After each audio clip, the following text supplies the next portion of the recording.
Amennyiben a bajba jutott fejét ütés nem érte, az orrvérzés az esetek többségében a nyálkahártya sérülésére, annak kiszáradására, esetleg magas vérnyomásra vezethető vissza.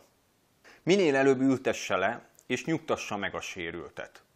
Kérje meg, hogy fogja be orrcimpáit, fejét hajtsa enyhén előre. Használjon gumikesztyűt, és adjon egy nedvszívó anyagot a bajba jutottnak, ezt helyezze az orra elé.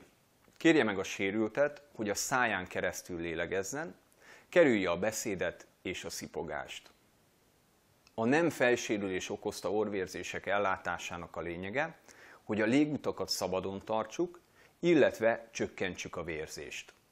Az orrcimpák befogásával a vér az orrlyukba alvad, míg a fej enyhén előrehajtott állapotban a légutak szabaddá tételét biztosítja.